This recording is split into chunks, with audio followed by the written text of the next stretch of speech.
in a free and open society. And we are, as a people, inherently and historically opposed to secret societies, to secret oaths, and to secret proceedings.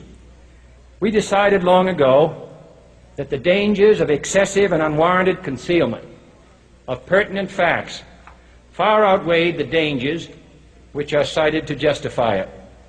Even today, there is little value in opposing the threat of a closed society by imitating its arbitrary restrictions. Even today, there is little value in ensuring the survival of our nation if our traditions do not survive with it. And there is very grave danger that an announced need for increased security will be seized upon by those anxious to expand its meaning to the very limits of official censorship and concealment. That I do not intend to permit to the extent that it's in my control. And no official of my administration, whether his rank is high or low, civilian or military, should interpret my words here tonight as an excuse to censor the news, to stifle dissent, to cover up our mistakes, or to withhold from the press and the public the facts they deserve to know. For we are opposed around the world by a monolithic and ruthless conspiracy that relies primarily on covert means for expanding its sphere of influence, on infiltration instead of invasion, on subversion instead of elections, on intimidation instead of free choice, on guerrillas by night instead of armies by day. It is a system which has conscripted vast human and material resources into the building of a tightly knit, highly efficient machine that combines military, diplomatic, intelligence, economic, scientific, and political operations. Its preparations are concealed, not published. Its mistakes are buried, not headlined. Its dissenters are silenced, not praised. Its dissenters are silenced, not praised.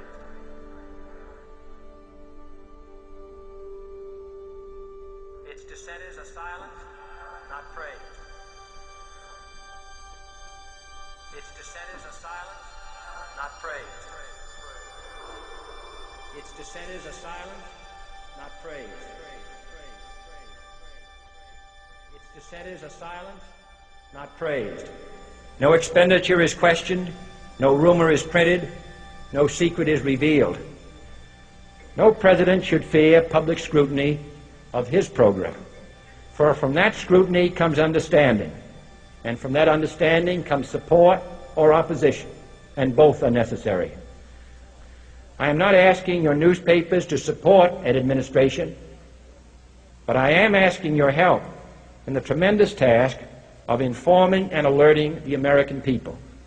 For I have complete confidence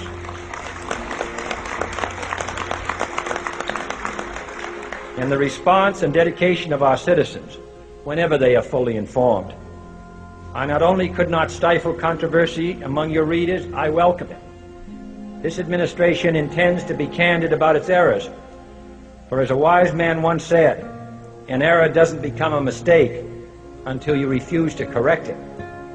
We intend to accept full responsibility for our errors, and we expect you to point them out when we miss them. Without debate, without criticism, no administration and no country can succeed, and no republic can survive. That is why the Athenian lawmaker Solon decreed it a crime for any citizen to shrink from controversy. And that is why our press was protected by the First Amendment, the only business in America specifically protected by the Constitution, not primarily to amuse and entertain, not to emphasize the trivial and the sentimental, not to simply give the public what it wants, but to inform, to arouse, to reflect, to state our dangers and our opportunities, to indicate our crises and our choices, to lead, mold, educate, and sometimes even anger public opinion. This means greater coverage and analysis of international news, for it is no longer far away and foreign, but close at hand and local.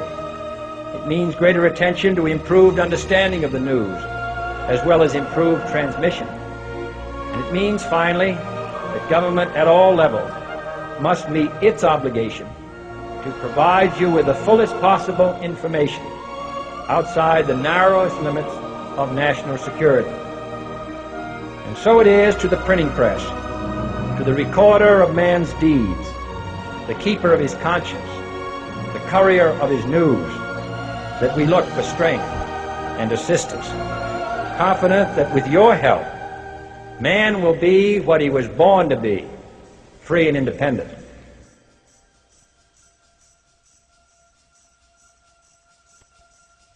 You were both in Skull and Bones, the secret society. It's so secret we can't talk about it. What does that mean for America? The conspiracy theorists are going to go wild. I'm sure they are. I don't know. I haven't seen the web. Number 322. You both were members of Skull and Bones, a secret society at Yale. What does that tell us? Not much, because it's a secret. Is there a secret handshake? Is there a secret code? I wish there were something secret I could manifest. 322, a secret number? There are all kinds of secrets, Tim, but one thing is not a secret. I disagree with this president's direction that he's taking the country. We can do a better job, and I intend to do it. And we'll be watching. Be safe on the campaign trail. John Kerry, thanks for joining us. And we'll be right back.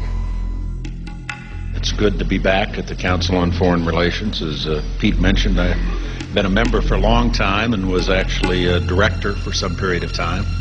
I never mentioned that when I was campaigning for re-election back home in Wyoming. Senator Clinton, how you doing? I'm good. How are you Can doing? I ask you a quick question while you signed that? Sure. It was reported in June of 2006 you attended a meeting in Ottawa, Canada, the Bilderberg group. Can you comment on that? What's going on at the Bilderberg meeting, and what do you guys talk about up there? I have no idea what you're talking about. Yeah, you do. It was reported you were up there, and people saw you up there. I just want to know what you guys talk about and meet about up there. Sir, I don't know. Why are they such top-secret meetings? I have no idea what you're talking Your about. husband went to a Bilderberg meeting, too. I'm just wondering. I'm not being rude or anything. No, I just want to know what happens at these meetings. Well, since I wasn't there, I have no idea. Okay, thank you, Senator. Thank you. How are you? There you go. Listen, I am a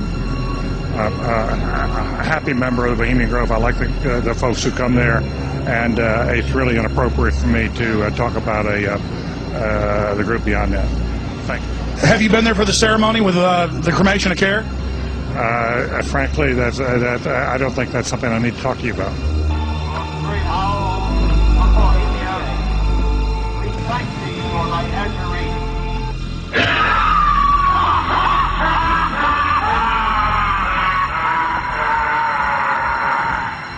Have you been there for the ceremony with the cremation of care?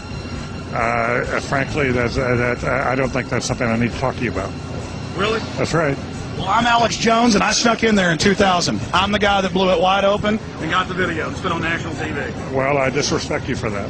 You do? I do. But it's a lot of big public officials going in there. Don't we deserve to know? I don't know anything about you, and I don't know anything about your film. But if you go in there with an understanding, you violated that understanding by releasing that film, and I don't respect you for that. Really? But we have public officials. I'm sorry, you took an understanding when you went in there that you would not do that film. And did you have an understanding when you went in there? No. Did you crash it? Yes. Yeah, and it has no trespassing signs there too, doesn't it? No, they put them yes, up after. Oh, I'm sorry. I'm sorry, sir. I've been there before. I know what the circumstances are, and I'm sorry you violated the understandings. That was not a gentlemanly thing to do. But what about the ritual? Is the ritual genuinely?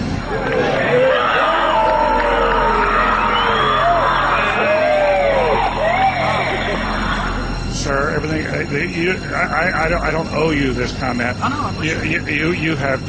This is what's called ambush journalism, and I disrespect you for that as well. So thank you and goodbye. The ritual? That's none of your damn business. Oh.